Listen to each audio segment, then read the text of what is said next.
Hi students, अब हम लेकर के आ गए न्यूमेरिकल्स जो होलो कंडक्टिंग, सॉलिड कंडक्टिंग, होलो नॉन कंडक्टिंग का कॉन्सेप्ट हमने पढ़ा था। उसके बाद पिछले लेक्चर में पढ़ा हम लोगों ने सॉलिड नॉन कंडक्टिंग स्फीयर के लिए। ओके, तो कैसे क्वेश्चंस बनते हैं जरा सा देखिए, क्लियर हो जाएगा। उस पर क्वेश्चन लेकर के आए हैं, लेकिन अभी एक बात याद रखना है, वो चीज हम कैपेसिटर में पढ़ाएंगे। कैपेसिटर का ही टॉपिक है कि जब दो स्फीयर्स को कंडक्टिंग वायर से कनेक्ट कर देते थे, है ना, जिस हेडिंग का नाम है रीडिस्ट्रीब्यूशन ऑफ चार्ज।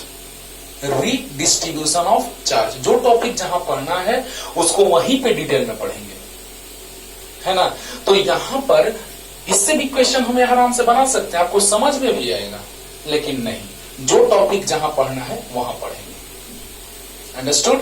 तो कहने का मतलब कि इसमें कंडक्टिंग वायर से कनेक्ट कर देंगे तो तब तक चार्ज का फ्लो होगा जब तक कि दोनों का पोटेंशियल इक्वल ना हो जाए। मैंने इंट्रोडक्शन में बतलाया था। तो जब जब यूज आएगा इंट्रोडक्शन का, तब तक हम बोलते रहेंगे कि इंट्रोडक्शन आपको पढ़ के आना है, ठीक है। तो सबसे पहले ये रीडिस्ट्रीब्यूशन ऑफ चार्ज पे क्वेश्चंस अगर आपको मिलेंगे, आपसे अगर बन भी जाएंगे कि नहीं सर हम जानते हैं कि जब चार्ज का फ्लो होता है तो तब तक होता है जब तक कि पोटेंशियल इक्वल ना हो जाए।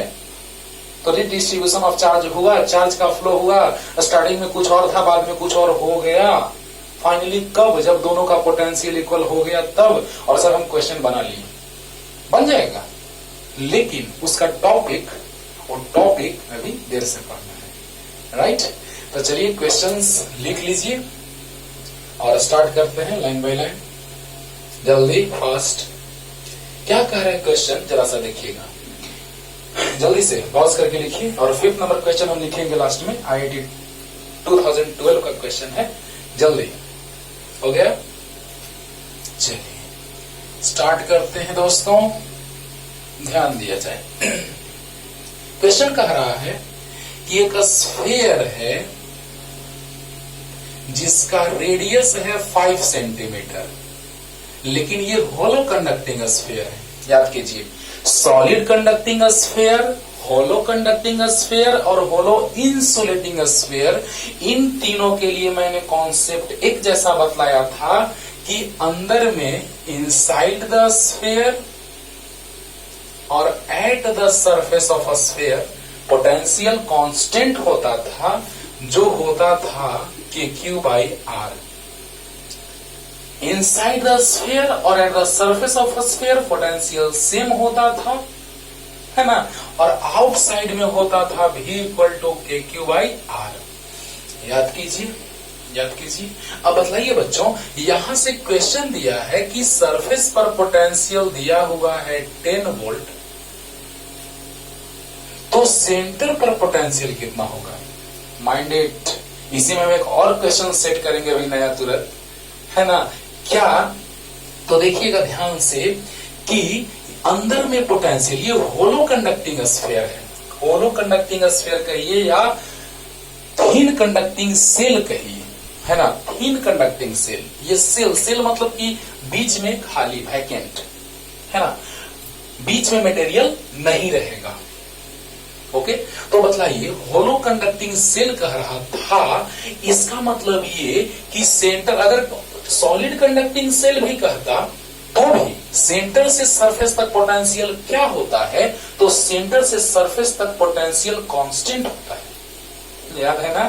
तो बतलाइए बच्चों कि अगर सेंटर से सरफेस तक पोटेंशियल कांस्टेंट होता है तो सरफेस पर अगर पोटेंशियल 10 वोल्ट है VS, तो VC भी हो जाएगा KQ/R, यानी कि सरफेस पे 10 वोल्ट तो सेंटर पर भी 10 वोल्ट। ऑप्शन नंबर बी आ गया आंसर। लेकिन अभी ज्यादा खुश मत होइए, अभी हम एक और क्वेश्चन बताने वाले हैं। ये कब? ये तब जब यह स्फीयर चाहे तो सॉलिड कंडक्टिंग हो या होलो कंडक्टिंग हो या होलो नन कंडक्टिंग हो तो उन केसेस में सेंटर से सरफेस तक पोटेंशियल सेम होता है। तो सरफेस पर अगर 10 है तो सेंटर पर भी 10 होगा। ये बात हमने जब डिराइव किया था उस समय भी क्वेश्चन का जिक्र किया था। बोलो बोलो। तो इस तरह से ये कंप्लीट हो गया क्वेश्चन। लेकिन इसी पर सॉलिड नन कंडक्टिंग याद कीजिए, है ना। इसी पर एक और क्वेश्चन सेट करें, बस हो गया कि अगर होलो कंडक्टिंग रहेगा या सॉलिड कंडक्टिंग रहेगा या होलो नन कंडक्टिंग रहेगा, उसके सेंटर से सरफेस तक पोटेंशियल कांस्टेंट होता है। देखो बच्चों, जब तक न्यूमेरिकल नहीं बनाओगे थ्योरी का कॉन्सेप्ट पूरा क्लियर नहीं होगा। और न्यूमेरिकल थोड़ा स्टैंडर्ड रहना चाहिए, ना कि बस फार्मूला पुट के आंसर आ गया। थिंकिंग बेस्ड, सोचो, राइट। तो देखिए, सेंटर से सरफेस तक पोटेंशियल कांस्टेंट होता है 3 तरह के स्फीयर के लिए, solid conducting, hollow conducting and hollow non conducting के लिए। ऐसा तो सरफेस पे जितना उतना ही सेंटर पे, यानी अगर सरफेस पे 10 वोल्ट तो सेंटर पर भी 10 वोल्ट। अगर कहता कि सेंटर से 2 सेंटीमीटर के डिस्टेंस पे, ये 5 सेंटीमीटर है, 2 सेंटीमीटर के डिस्टेंस पे तो भी उतना ही। यानी चार्ज का डिस्ट्रीब्यूशन सरफेस पे है, क्वेश्चन पढ़िएगा पता चल जाएगा। तो चार्ज का डिस्ट्रीब्यूशन सरफेस पे है, तो बतलाइए सेंटर से लेकर के सरफेस तक कांस्टेंट, ये हमने डिस्कस कर दिया है। याद करो कि क्यों इतना रिपीट कर रहे हैं, क्योंकि ऐसे क्वेश्चन यहां पे कंफ्यूज करेंगे आपको। क्वेश्चन नंबर 3 में कंफ्यूज करेंगे। इसीलिए सरफेस पे चार्ज का डिस्ट्रीब्यूशन है यूनिफॉर्मली चार्ज्ड होलो कंडक्टिंग सेल या होलो कंडक्टिंग स्फीयर या कंडक्टिंग सेल। तो ऐसे क्वेश्चंस रहेंगे तो सेंटर से लेकर के सरफेस तक पोटेंशियल कांस्टेंट रहेगा। तो सरफेस पे 10 तो सेंटर पर भी 10।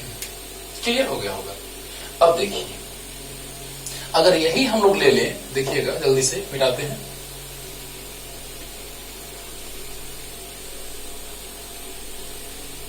तो क्या लिखेंगे, electric potential inside the hollow conducting sphere and at the surface are always constant or equal। तो जितना सरफेस पे उतना ही सेंटर पे। क्लियर। लेकिन अगर यही रहता, नेक्स्ट क्वेश्चन हम एक एग्जाम्पल ले रहे हैं उसी पे बेस्ड, इस तरह से ये है। अब एक हम ले लिए स्फीयर जो कि hollow non conducting, solid non conducting है। अगर ये सॉलिड नॉन कंडक्टिंग रहेगा दोस्तों, एक और क्वेश्चन बन गया। तो सरफेस पे दिया हुआ है पोटेंशियल अगर 10 वोल्ट, चलिए रेडियस भी वही ले लीजिए, रेडियस भी है 5 सेंटीमीटर। सेम क्वेश्चन को हमने एक नया क्वेश्चन में फॉर्मेट में चेंज कर दिया। कैसे, तो याद कीजिए फॉर्मूला भी इनसाइड इक्वल टू, याद है, 3kq/2r minus KQ small r square by 2r3।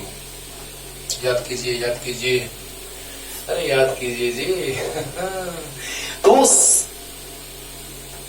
Solid non conducting sphere के लिए जो पोटेंशियल का बात करते थे इनसाइड में, जिसे मैंने कल डिराइव किया था और आया था 3kq/2r minus KQr square by 2r3। तो सेंटर पर कितना आया था, तो सेंटर पे इसको हमने r को 0 रखे थे, याद कीजिए। और सरफेस पे जो फॉर्मूला आया था हम लोग का, वो आया था KQ/r। अरे याद करो, हाँ, यानी कि 10 जो आया वो KQ/r आ गया। नहीं समझ में आया होगा। एक नॉन कंडक्टिंग सॉलिड स्फीयर है जिसपे चार्ज यूनिफॉर्मली डिस्ट्रीब्यूटेड है, जिसके सरफेस पे पोटेंशियल है 10 वोल्ट, जिसके सरफेस पे पोटेंशियल है 10 वोल्ट। तो आपको बतलाना है कि सेंटर पर पोटेंशियल कितना होगा।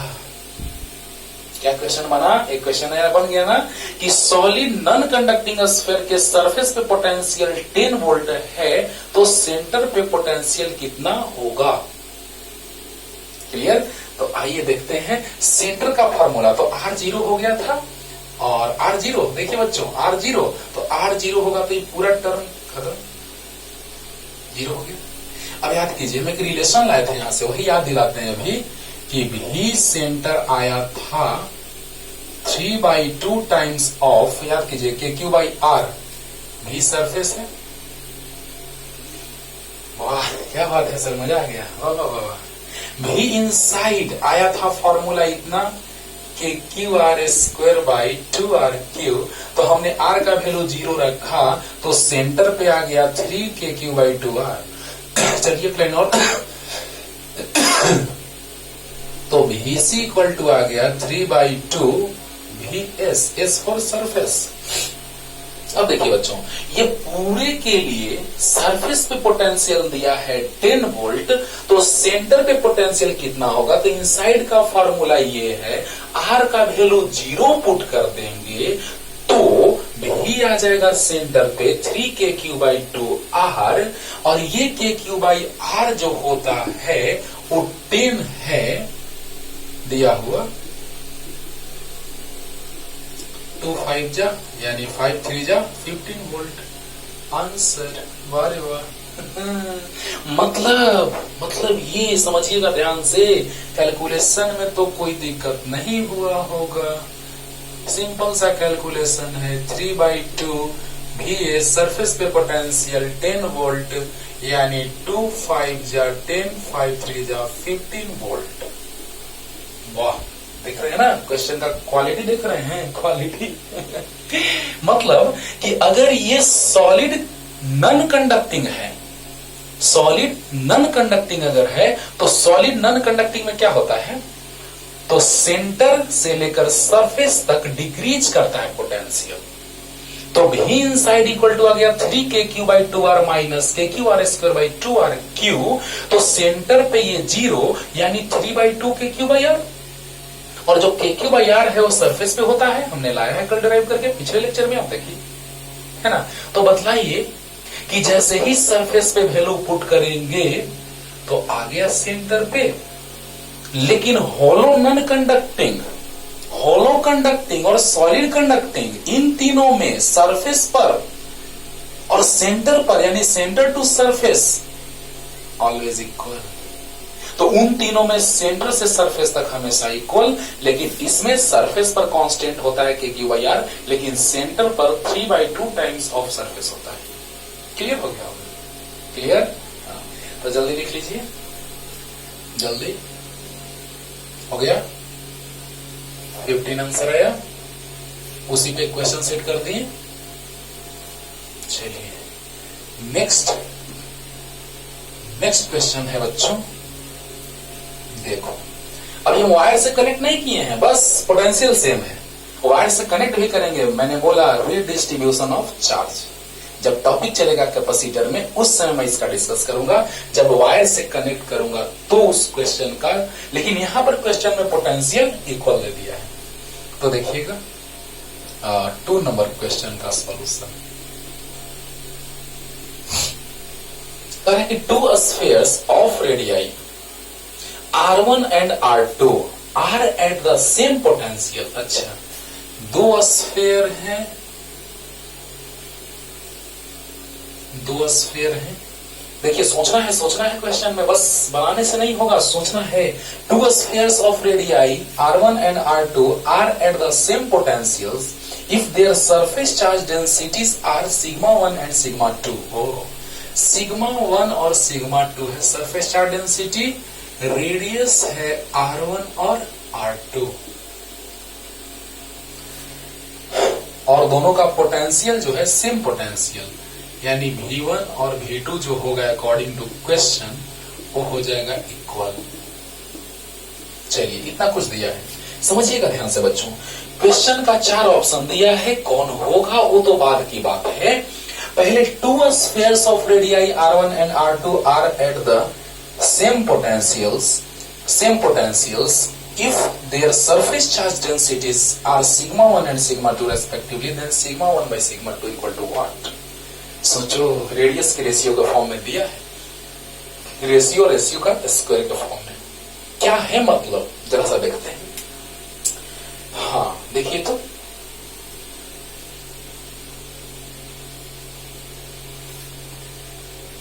देखिए बच्चों, वाह रे वाह। देखिए किस किस केस में, पहले तो ये सोचना है, इस क्वेश्चन को देख करके मन में ये ख्याल आया कि तीन जैसे सॉलिड कंडक्टिंग, होलो कंडक्टिंग और होलो नॉन कंडक्टिंग, इन तीनों के लिए माइंडेड, इन तीनों के लिए क्या होता था? तो चार्ज का डिस्ट्रीब्यूशन सरफेस पे होता था। लेकिन सिर्फ एक केस था जो सॉलिड नॉन कंडक्टिंग स्फीयर था, जिसके होल पार्ट में चार्ज का डिस्ट्रीब्यूशन होता था, रो होल पार्ट। अभी तुरंत उसका डिस्कस, अभी तुरंत हम वो क्वेश्चन लिए, इसमें पूरे पार्ट पर चार्ज का डिस्ट्रीब्यूशन था। लेकिन उसमें जब पूरे पार्ट पर तो रो, और जब सरफेस पे तो सरफेस चार्ज डेंसिटी। देखो क्वेश्चन कैसे पकड़ते हैं बच्चों, अगर सरफेस पे तो सरफेस चार्ज डेंसिटी, और अगर होल पार्ट में तो volume charge density, charge per unit area, charge per unit volume. तो बतलाइए कि होलो कंडक्टिंग स्फीयर में चार्ज का डिस्ट्रीब्यूशन सिर्फ और सिर्फ सरफेस पे होता है, चाहे होलो कंडक्टिंग या होलो नॉन कंडक्टिंग या सॉलिड कंडक्टिंग, ये भी सरफेस पे ही चार्ज का डिस्ट्रीब्यूशन होता है बच्चों। और सोचिए कि इसमें भी सरफेस पे, इसमें भी सरफेस पे, क्योंकि सिग्मा दिया है मतलब चार्ज का डिस्ट्रीब्यूशन सरफेस पे है। तो यहां से हम लोग थोड़ा सा माइंड अप्लाई करके, और हम इतना लिख लिए, यहां भी माइंड अप्लाई करके यहां प्लस लिख लिए, क्योंकि डेंसिटी पॉजिटिव दिए हुए थे, है ना। अब सोचिए कि सरफेस चार्ज डेंसिटी दिया है, यानी चार्ज का डिस्ट्रीब्यूशन सरफेस पे रहा होगा। क्लियर हुआ? Yes sir. मिला था इसको। देखिए सिग्मा देने का मतलब ये था कि चार्ज का डिस्ट्रीब्यूशन सिर्फ कहां रहा होगा? सरफेस पे। ओके, अच्छा अब इसके लिए लेके चलते हैं फॉर फर्स्ट स्फीयर। दोनों को अलग अलग हाफ हाफ पार्ट में डिवाइड कर देते हैं। For first sphere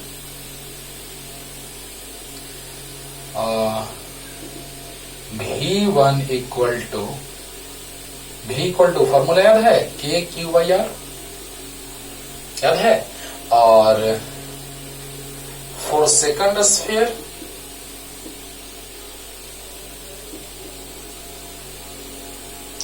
V2 equal to KQ2/R2। देखिए बच्चों, याद होगा आपको, अगर सरफेस चार्ज डेंसिटी दिया है तो सिग्मा इक्वल टू Q/A होता है, क्योंकि चार्ज का डिस्ट्रीब्यूशन यहाँ सरफेस पर है। ये हमको कहा नहीं गया है, ये सिग्मा को देख करके मेरे मन में ख्याल आया, क्योंकि सरफेस चार्ज डेंसिटी तब जब चार्ज का डिस्ट्रीब्यूशन सरफेस पे हो तब। याद करो, सरफेस चार्ज डेंसिटी तब जब चार्ज का डिस्ट्रीब्यूशन सरफेस पे हो तब। तो अब बोलिए, दोनों का वैल्यू दिया है इक्वल, लेकिन थोड़ा सा हम लोग इसमें आगे आते हैं। चलिए पहले सॉल्व कर लेते हैं कि पहले याद कीजिए सिग्मा इक्वल टू होता है Q/A, तो सिग्मा 1 इक्वल टू Q1/A1, तो Q1 इक्वल टू आ जाएगा सिग्मा 1 इंटू A1। यहां से सिग्मा 2 इक्वल टू Q2/A2, तो Q2 equal to sigma 2 into A2। वाह, क्योंकि हमको चार्ज नहीं दिया है क्वेश्चन में, सिग्मा दे दिया है। तो आगे बतलाइए कि चार्ज जब नहीं दिया है, सिग्मा दिया है, तो सिग्मा का यूज करना होगा। इसको इक्वेशन फर्स्ट सपोज कर लेते हैं। समझिएगा बच्चों, ध्यान से बच्चों, सिग्मा दे दिया है मतलब सरफेस चार्ज डेंसिटी दिया है, मतलब कि चार्ज हम उसी के हेल्प से कैलकुलेट करेंगे। तो सिग्मा 1 इक्वल टू Q1/A1, तो Q1 equal to sigma 1 into A1, और sigma 2 equal to Q2/A2, Q2 equal to sigma 2 into A2। Clear हो गया होगा, क्योंकि हम जानते हैं charge per unit area is known as surface charge density. तो आइए यहाँ वैल्यू रख ही देते हैं। V1 इक्वल टू, क्लियर हुआ ना, sigma equal to Q/A, surface charge density, charge per unit area is known as surface charge density. तो sigma 1 equal to Q1/A1, sigma 2 Q2/A2 calculate कर दी, यहां तक आ गए। अब Q1 का वैल्यू हम आराम से रख सकते हैं, सिग्मा 1 A1 बाई R1, और यहां भी रख सकते हैं Q2 के जगह सिग्मा 2 A2 बाई R2। अरे बोलो, यानी यहां से चार्ज नहीं दिया था, लेकिन इनको चार्ज तो निकालना पड़ेगा क्योंकि ये उपाय दे दिया है, सरफेस चार्ज डेंसिटी। तो बतलाइए Q1 equal to sigma 1 A1, ये तो याद होगा formula, V equal to KQ by R, क्योंकि सेंटर से सरफेस तक सेम होता है पोटेंशियल, सेंटर से सरफेस तक सेम होता है पोटेंशियल, और दोनों का पोटेंशियल सेम दिया है क्वेश्चन में, तो दोनों इक्वल कर देंगे बच्चों। कहां से? From equation first. तो यहां तक जल्दी से लिख लीजिए, जल्दी, फास्ट, जल्दी मिटाते हैं तुरंत। हो गया, हो गया होगा जल्दी। हाँ, सरफेस चार्ज डेंसिटी को देख करके और दिमाग में आ गया कि चार्ज का डिस्ट्रीब्यूशन सरफेस पे होगा, दोनों इक्वल करेंगे फ्रॉम इक्वेशन फर्स्ट। देखिएगा, तो from equation first V1 V2 दिया था इक्वल, V1 कितना? तो K sigma 1 A1 by R1 और K sigma 2 A2 by R2। बोलो बोलो, तो K sigma 1 A1 by R1 यहां से, V2 K sigma 2 A2 by R2 यहां से। अब बताइए, K से K कैंसिल हो गया, सिग्मा 1 इंटू, बोलिए कैसा है? स्फेरिकल है। कैसा है? से स्फेरिकल है। स्फेयर के लिए एरिया जो हम बात करेंगे तो 4 पाई R1 स्क्वायर बाई R1। अरे बोलो, स्फेयर का सरफेस एरिया कितना होता है? 4 पाई R स्क्वायर, तो 4 पाई R1 square into sigma 2 A2 4 pi R2 square by R2। एक R2 से एक R2 कैंसिल, कैंसिल, 4 पाई से 4 पाई कैंसिल, ये मिटा दे बच्चों, ये लिख लिए होंगे आप। तो आ गया sigma 1 by sigma 2, sigma 1 by sigma 2, तो R2 बाई R1। याद कीजिए, ऑप्शन नंबर बी था। समझ रहे हो ना? एरिया जो लेंगे हम वो सरफेस एरिया लेंगे, तो सरफेस एरिया कितना? तो स्फीयर का सरफेस एरिया 4 पाई R स्क्वायर, तो 4 पाई R1 स्क्वायर, और इसका 4 पाई R2 स्क्वायर दूसरे स्फीयर का, तो sigma 1 by sigma 2 R2 by R1, that's all. Clear? Clear? हाँ, तो जल्दी उतारिए, जल्दी लिख लीजिए बच्चों, जल्दी। हो गया होगा?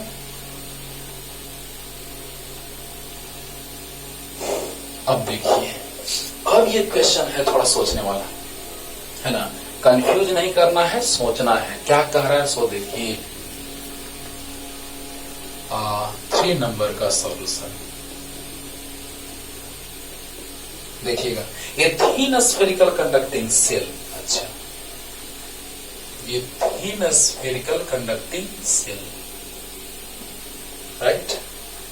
समझिएगा, एक बार में क्लियर कर देते हैं, एक बार में क्लियर हो जाएगा, बस ध्यान से सुनना है, नहीं तो मार देंगे। ध्यान से, इसका रेडियस दिया है R, तो आपको याद होगा कि सेल है तो चार्ज का डिस्ट्रीब्यूशन इसके सरफेस पे होगा, जो कि Q दिया है क्वेश्चन में। देखिएगा, a thin spherical conducting shell of radius R है चार्ज Q, है चार्ज Q।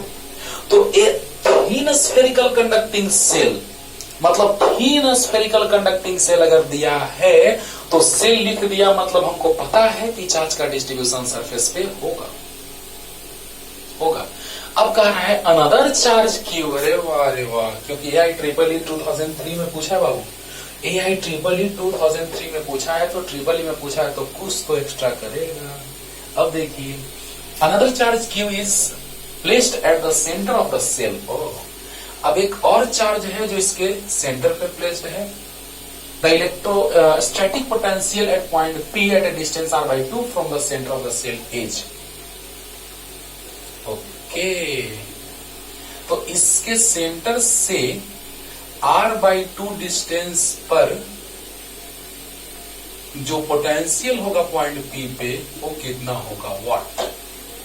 यही क्वेश्चन है, सोचो सोचो, एक बार में आ जाएगा बच्चों। अच्छा याद कीजिए, अभी मान लीजिए कि ये चार्ज नहीं है यहाँ पे, इसको हम दो पार्ट में तोड़ देते हैं, ब्रेक कर देते हैं। समझिएगा कैसे, इसको हम दो पार्ट में ब्रेक कर देते हैं।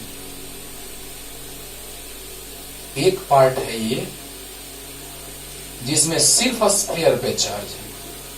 देखिए कैसे सोचा जाता है बच्चों, ध्यान देना।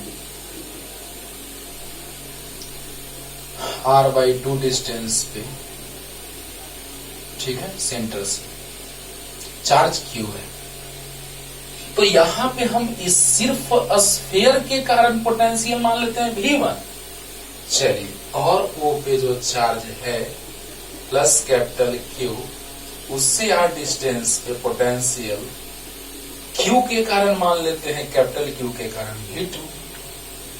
क्योंकि अब जो बात बना वो दो चीज के कारण बना, एक स्फीयर के कारण बात बना और एक इस चार्ज के कारण बात बना। यही क्वेश्चन है सर।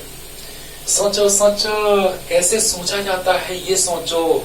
तो ये स्फीयर है जिसपे चार्ज का डिस्ट्रीब्यूशन कितना है, ये स्फीयर है जिसके सरफेस पे चार्ज का डिस्ट्रीब्यूशन कितना है। क्वेश्चन पढ़िए, थीन स्फेरिकल कंडक्टिंग सेल। तो याद कीजिए तो कि थीन कंडक्टिंग स्फेरिकल सेल के लिए सेंटर से अगर चार्ज का डिस्ट्रीब्यूशन सरफेस पे है तो सेंटर से सरफेस तक पोटेंशियल वही होता है, वही होता है।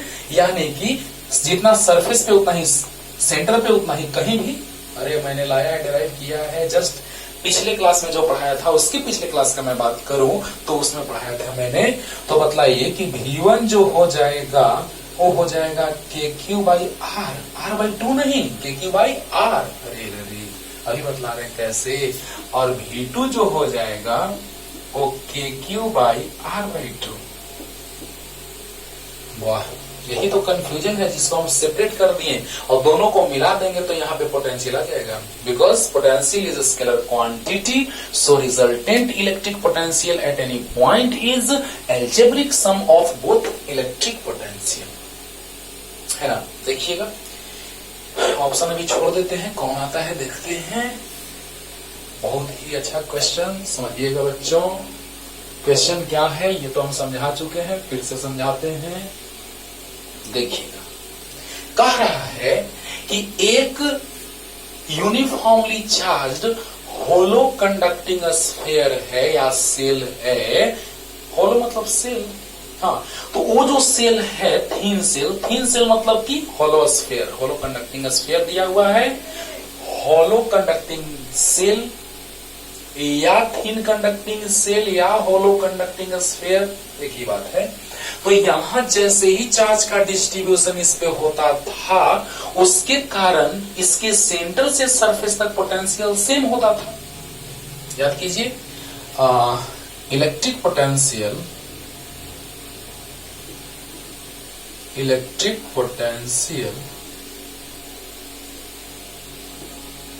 for uniformly charged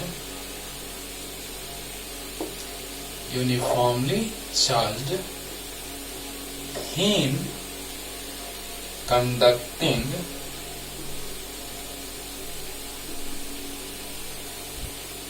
spherical cell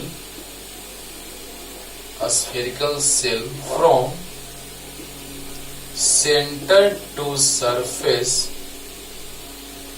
is constant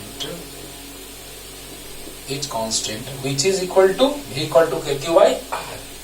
चलो ध्यान देना बच्चों, electric potential for uniformly charged thin conducting spherical shell from centre to surface is constant which is equal to KQ/R। यानी K इंटू कौन R, ये वाला R नहीं, R radius of sphere. अरे याद करो यार, पिछले क्लास में मैंने बतलाया है कि अगर चार्ज का डिस्ट्रीब्यूशन स्फीयर के सरफेस पर हो तो पोटेंशियल जो होता है सेंटर से लेकर के सरफेस तक वो हमेशा कांस्टेंट होता है, जो होता है KQ/R। R ये वाला नहीं, R ये वाला। क्लियर हो गया होगा, राइट। और किसी पॉइंट चार्ज के कारण किसी पॉइंट पे पोटेंशियल, तो के क्यू बाई आर, आर मतलब डिस्टेंस, आर बाई 2। यानी last repetition slow motion. Surface पर अगर चार्ज है, होलो कंडक्टिंग स्फीयर है, तो सेंटर से सरफेस तक पोटेंशियल सेम होता है, तो वो होता है कितना, के क्यू बाई आर। आर मतलब की radius of sphere, it means के प्लस क्यू बाई आर, यानी के क्यू बाई आर। और पॉइंट चार्ज के कारण पोटेंशियल होता है किसी पॉइंट पे के क्यू बाई आर, मतलब वो डिस्टेंस, लेकिन इसमें आता था रेडियस, इसमें डिस्टेंस। क्लियर? तो बतलाइए। So resultant electric potential at point P is V equal to V1 plus V2। तो V1 कितना, तो के Q by are plus V2 कितना, एक लाइन और बढ़ाते हैं, और 2 के क्यू बाई आर, यानी 2 के क्यू बाई आर। कोई मिला ऑप्शन? ओ अच्छा, के का वैल्यू रख दिया है, समझिएगा बच्चों। इसके सेंटर से सरफेस तक होलो कंडक्टिंग स्फीयर या थिन स्फेरिकल सेल के लिए सेंटर से सरफेस तक पोटेंशियल सेम होता है, तो सेंटर से सरफेस तक पोटेंशियल जब सेम होता है तो वो होगा k into Q by R, और किसी पॉइंट चार्ज के कारण पोटेंशियल जो होता है वो k क्यू बाई डिस्टेंस। यहां आर रेडियस कहीं भी रहे, अरे डिराइव किए हैं, और पॉइंट चार्ज के कारण चार्ज चाहिए और डिस्टेंस चाहिए। क्लियर? अब के का वैल्यू रखेंगे तो आ जाएगा के 1/4 पाई एप्सिलॉन नॉट, यानी Q by 4 pi epsilon naught R plus 2q by K का वैल्यू 1/4 पाई एप्सिलॉन नॉट, यानी 4 पाई एप्सिलॉन नॉट आर। कौन ऑप्शन?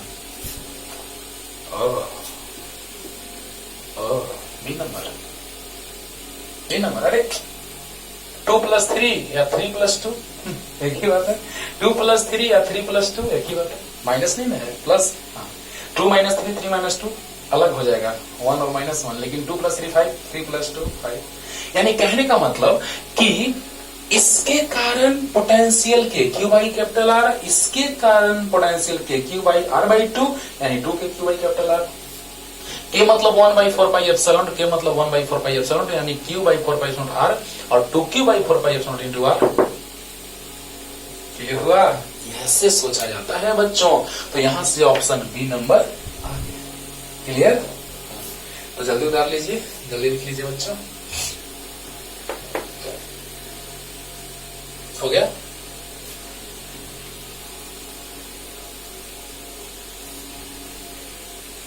देख रहे ना कैसे ब्रेक करके सोचा जाता है, इसी तरह से सोचिए बस, और कुछ नहीं, सब क्लियर हो जाएगा बच्चों। देखिए बड़ा एक अच्छा और भी क्वेश्चन है ना, देखा जाए, और लास्ट में नहीं लिखेंगे क्वेश्चन, और लिखेंगे IIT 12 का है। The earth has a net charge equivalent to 1 electron per metre square on the surface, means earth के सरफेस पे चार्ज जो दिया है वो उतना, यानी 1 इलेक्ट्रॉन क्यू दिया है, 1 इलेक्ट्रॉन पर मीटर स्क्वायर। ओ यानी पर मीटर स्क्वायर मतलब कि पर यूनिट एरिया। तो बतलाइए कि unit area 1 metre square area में 1 इलेक्ट्रॉन, तो अर्थ का जो एरिया का बात करेंगे, क्योंकि पर मीटर स्क्वायर, तो पर मीटर स्क्वायर लिखने का मतलब क्या कि यूनिट एरिया में 1 इलेक्ट्रॉन, तो 4 पाई आर स्क्वायर एरिया में 1 इंटू 4 पाई आर स्क्वायर, इतना इलेक्ट्रॉन हो गया, यानी 4। अरे समझ में आ रहा है बच्चों? नहीं आ रहा है? अभी आएगा, देखो 1 इलेक्ट्रॉन पर मीटर स्क्वायर है ना, आई 1 मीटर स्क्वायर में 1 इलेक्ट्रॉन है ना, तो अगर हम 1 लिखें, चलिए यूनिट भी अच्छे से क्लियर हो जाएगा। चलिए अब खुश, तो 4 pi R square metre square area में कितना हो जाएगा बोलिए? तो 1 electron by 1 metre square into 4 pi R square, क्योंकि अर्थ जो होता है वो कैसा शेप? स्फेरिकल। हम लोग स्फेरिकल कंसीडर करते हैं बच्चों। तो बतलाइए, कैंसिल हो गया मीटर स्क्वायर, यानी इलेक्ट्रॉन आ गया, यानी 4 पाई आर स्क्वायर इंटू 1, इतना इलेक्ट्रॉन। और इलेक्ट्रॉन पे चार्ज निगेटिव होता है, तो आवेश के क्वांटमीकरण से, यानी कि अकॉर्डिंग टू, हिंदी मीडियम नहीं इंग्लिश मीडियम है, तो according to quantisation of, S लिखिए या जेड लिखिए, दोनों होता है, क्वांटाइजेशन ऑफ चार्ज। इलेक्ट्रॉन के लिए नेगेटिव चार्ज है, Q equal to plus minus N होता है, लेकिन माइनस एन लेके चलेंगे। बोलिए, तो एक इलेक्ट्रॉन पर चार्ज, समझिएगा, अगर एक इलेक्ट्रॉन पे चार्ज का बात किया जा रहा था, है ना, तो इतना इलेक्ट्रॉन, एक इलेक्ट्रॉन, यानी कहने का मतलब कि इतने सारे इलेक्ट्रॉन हो गए, ठीक है। तो एक इलेक्ट्रॉन पे चार्ज कितना होता है वो वैल्यू रख देंगे और काम हो जाएगा। यानी कहने का मतलब कि एक इलेक्ट्रॉन पे चार्ज अगर हम लोग बात कर लें, इतने इलेक्ट्रॉन हो गए, इतने इलेक्ट्रॉन, ई लिख दिया शॉर्ट में,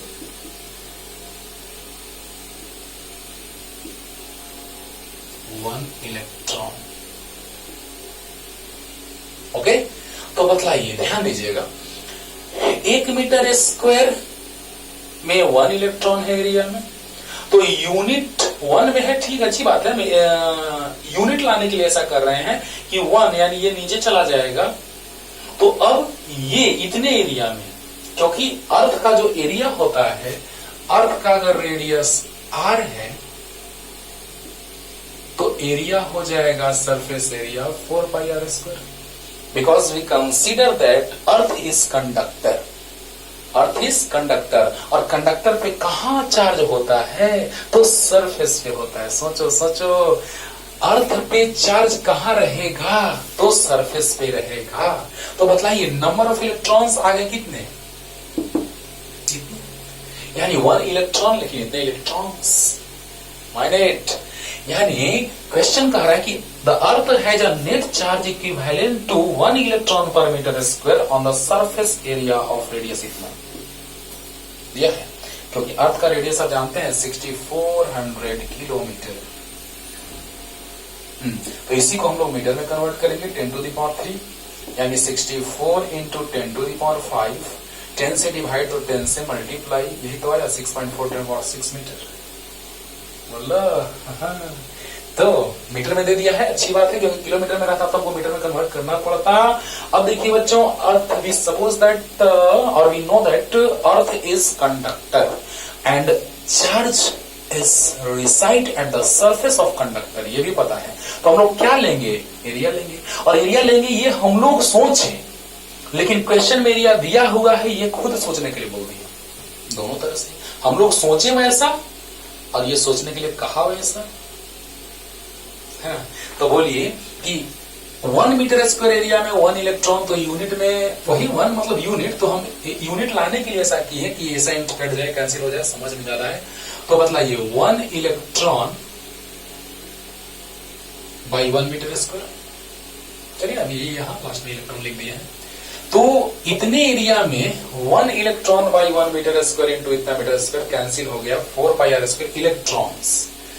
अब बताइए, नंबर ऑफ इलेक्ट्रॉन पता है 4 pi R square into charge, fundamental charge 1.6 into 10 to the power minus 19 coulomb. अरे बोलो, मतलब इतने एरिया में 1 इलेक्ट्रॉन, तो इतने एरिया में इतना इलेक्ट्रॉन, इतने एरिया में 1 इलेक्ट्रॉन, तो इतने एरिया में इतना इलेक्ट्रॉन, नो टेंशन। तो बतलाइए क्या आ गया? चार्ज आ गया। और भी निकालना था पोटेंशियल, तो भी इक्वल टू फॉर्मूला होता है KQ बाई R। K का value 9 into 10 to the power 9, क्योंकि इलेक्ट्रॉन है तो पोटेंशियल नेगेटिव, इलेक्ट्रॉन है तो पोटेंशियल नेगेटिव। तो ऑप्शन, अच्छा हाँ है, ऑप्शन भी तो है ही दिया हुआ। और रेडियस लास्ट में रखेंगे, रेडियस लास्ट में रखेंगे। तो Q का वैल्यू कितना, -4 r स्क्वायर इंटू 1.6 इंटू 10⁻⁻19। ये समझ में आ गया होगा बच्चों, यही सोचना है हम लोग को बस कि 1 मीटर स्क्वायर एरिया में 1 इलेक्ट्रॉन, तो यूनिट ले लिए कि असाइनमेंट क्या होगा निकालने के लिए। तो 1 में 1 इलेक्ट्रॉन बाई 1 मीटर स्क्वायर, तो 1 electron by 1 metre square into 4 pi R square, क्योंकि area, complete area of the earth is 4 pi R square because earth is spherical. तो 4 पाई आर स्क्वायर इलेक्ट्रॉन्स, तो Q equal to -NE, n का value आ गया यहां से, और charge, fundamental charge पता है हम लोग को, पुट कर दिए बाई R से R कैंसिल, तो आ जाएगा -4 pi into 9 into 1.6 into 10⁻⁻10 into ये मिलकर के, और R radius of earth 6.4 into 10⁶, यहां से रेडियस ऑफ अर्थ। देखिए 9 यहां, 4 पाई यहां माइनस में, 1.6 यहां, 10⁻⁻19 और 9 ऐड होगा, -10 आएगा, और रेडियस ऑफ अर्थ इज 6.4 10⁻6 दिया हुआ क्वेश्चन में, मल्टीप्लाई कर लीजिएगा। तो ये आपके हवाले कर देते हैं, थोड़ा सा कैलकुलेट कर दें कि कर लीजिएगा, कितना जो भी आएगा आप कैलकुलेट कर लीजिएगा। माइनस वाला आंसर होगा, चाहे तो बी होगा चाहे तो डी होगा। सोल्व करके आप कमेंट कीजिएगा कि सर ये आंसर आया है, माइनस में आएगा, चाहे तो बी या फिर डी, कमेंट कीजिएगा कौन आंसर आएगा। ठीक है, ठीक है। तो इस तरह से आ गया पोटेंशियल, सिंपल सी बात है। क्यू निकाल लिए, क्यू इक्वल टू एन होता है, एन पता चल गया, ई पता है, तो के क्यू बाई आर होता है, आर से आर कैंसिल, एक हुआ बच गया, सोल्व कर दिया, आंसर आ गया। कुछ नहीं, के का वैल्यू रख दिए, क्यू का वैल्यू आया है 4 पाई आर स्क्वायर इंटू इतना, ए का वैल्यू, और बाई आर कैंसिल, -4 पाई 9, सही है, सही है, 10 और माइनस एकदम सही है। क्लियर। तो अब हम आते हैं IIT 12 के क्वेश्चन पे, जल्दी से हो गया होगा क्लियर, जल्दी उतार लीजिए, जल्दी हो गया। बड़ा लगेगा अच्छा कि सर IIT का क्वेश्चन और हम लोग इतना आसानी से बना लिए सर, बहुत से लिख लिए होंगे बच्चों। 4 ग्राफ था दिया हुआ, पहले ग्राफ बना देते हैं तो क्वेश्चन पे आते हैं। 4 ग्राफ था, क्वेश्चन इधर लिख देते हैं। ये था इलेक्ट्रिक फील्ड का ग्राफ, ऐसे लिख देना चाहिए था कि कौन इलेक्ट्रिक फील्ड का है। इधर पोटेंशियल का बनाया था, लेकिन हम इधर ही कॉमा देकर लिख देते हैं। और ये था पोटेंशियल का, मतलब देखने से पता चल जा रहा था, हम लोगों को कहा नहीं गया है, सोचेंगे, अभी सोचेंगे तो पता चल जाएगा। Option number A, option number B, ये ई का मॉड या भी, और यहां पर इलेक्ट्रिक फील्ड इस तरह से रिप्रेजेंट किया गया था, और इलेक्ट्रिक पोटेंशियल इस तरह से। Option number C, electric field इस तरह से, और इलेक्ट्रिक पोटेंशियल जो था वो ऊपर वाला के जैसा है, इस तरह से। और डी नंबर ऑप्शन जो था वो था इलेक्ट्रिक फील्ड इस तरह से, और इलेक्ट्रिक पोटेंशियल विथ डिस्टेंस, और इलेक्ट्रिक पोटेंशियल था इस तरह से। ये था इलेक्ट्रिक फील्ड का मैग्नीट्यूड, और ये था पोटेंशियल, ये origin.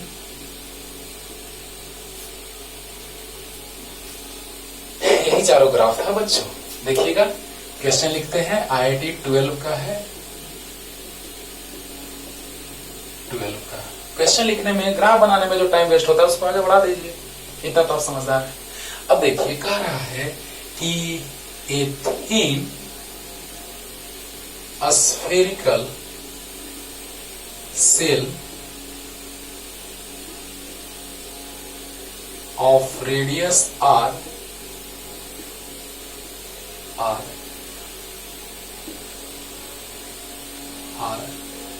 a thin spherical cell of radius r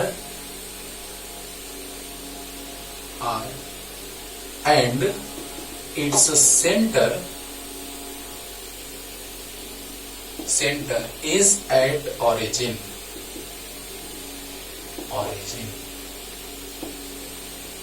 Its surface charge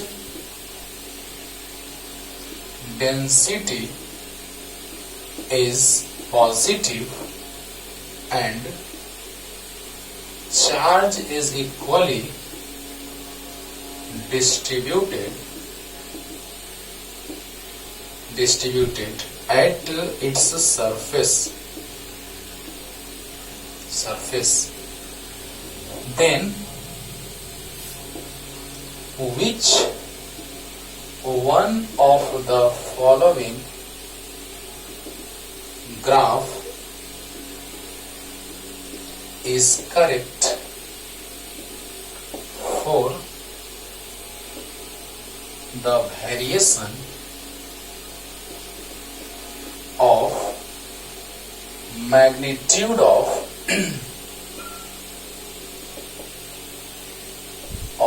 electric field intensity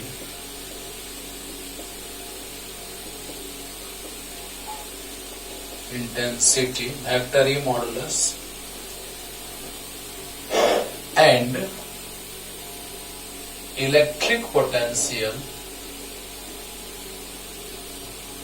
V with distance r from center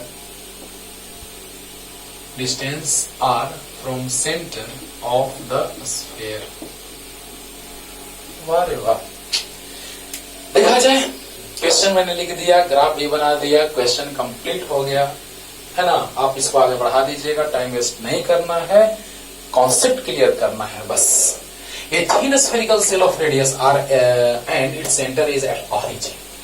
centre origin पे है। Its surface charge density is positive and charge equally distributed at its surface. Then which one of the following graph is correct for the variation of magnitude of electric field intensity modulus and electric potential with the distance r from center of the sphere. जल्दी से question लिखिए, graph बनाइए, clear करते हैं। जल्दी हो गया होगा। अरे पॉज करने में कितना देर लगता है मेरे भाई। चलिए अच्छी बात है। देखा जाए तो यूनिफॉर्मली चार्ज्ड सॉलिड होलो कंडक्टिंग सेल। तो होलो कंडक्टिंग सेल का थिन कंडक्टिंग सेल है ना। तो कंडक्टिंग सेल का अगर बात कर रहा है, क्वेश्चन में दिया है कि थिन कंडक्टिंग सेल है ना, सेल या स्फेरिकल सेल। तो बताइए कि थिन कंडक्टिंग सेल का बात किया जा रहा है। माइंडेड अगर थिन कंडक्टिंग सेल का बात किया जा रहा है तो आपको हम बतलाए थे कि अंदर में इलेक्ट्रिक फील्ड 0 होता है। याद कीजिए, इलेक्ट्रिक फील्ड इंटेंसिटी का ग्राफ ऐसा आया था, बस पीछे पढ़ाया हुआ है, उसी पे ये क्वेश्चन है और मजा आएगा। याद कीजिए, यहां पर इलेक्ट्रिक फील्ड का ग्राफ जो है एकदम तुरंत ऑप्शन टिक आउट हो जाएगा, समझिएगा ध्यान से।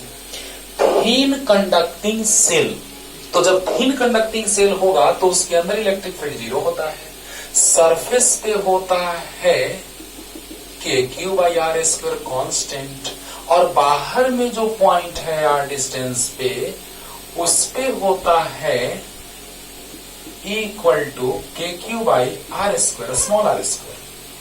तो ऐसा वेरिएशन होता था। चलिए ऐसा ग्राफ किसमें है, तो ऐसा ग्राफ A और ऐसा ग्राफ ए और डी में है, सोचिए जरा सा कि ऐसा ग्राफ अगर ए और डी में है, बोलो बोलो, तो जब ऐसा ग्राफ ए और डी में आपको दिख रहा है, मतलब क्या, ऐसा ग्राफ अगर आपको ए और डी में दिख रहा है इलेक्ट्रिक फील्ड का, तो पोटेंशियल का ग्राफ कैसा होता था, तो पोटेंशियल का ग्राफ होता था, याद है, थिन कंडक्टिंग सेल के लिए सेंटर से सरफेस तक कांस्टेंट और उसके बाहर ऐसा, तो उसको डॉटेड से रिप्रेजेंट किया है।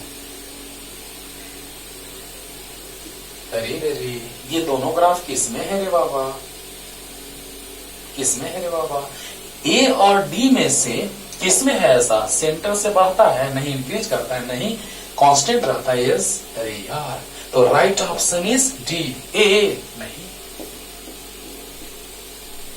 अभी तक दो ऑप्शन हमको मिला था, देखिए इलेक्ट्रिक फील्ड के बेसिस पे हम लोग को दो ऑप्शन मिला था, कौन कौन, इलेक्ट्रिक फील्ड अंदर में इनसाइड द स्फीयर जीरो होता है, electric field intensity inside the sphere is zero, at the surface it is maximum and constant, और when distance be increased then outside the sphere electric field intensity decreases, तो जब decrease करता था तो ये इसके लिए ग्राफ ऐसा होता था इलेक्ट्रिक फील्ड इंटेंसिटी के मैग्नीट्यूड और आर के बीच, ओके ओके, ऐसा भी बनाया था इधर भी, ऐसा भी होगा इधर भी, लेकिन हमको मतलब है सिर्फ इस तरह के नेचर से, ठीक है। तो बताइए कि ये जो आप ग्राफ देख रहे हैं इलेक्ट्रिक फील्ड का, वो चाहे तो ए होगा या तो डी होगा, अभी तक रुक गए हम लोग। अब बताइए अगर होलो कंडक्टिंग स्फीयर रहता था तो पोटेंशियल का ग्राफ कैसा होता था, पोटेंशियल का ग्राफ कैसा, तो पोटेंशियल का ग्राफ होता था, पोटेंशियल का ग्राफ होता था, यानी कहने का मतलब कि यहां से ऐसे आके डिक्रीज किया, यानी ये और ये किस में मैच कर रहा है, तो ए और डी में से डी में मैच कर रहा है। देखिए कैसे बनाया जाता है क्वेश्चन, क्लियर हुआ।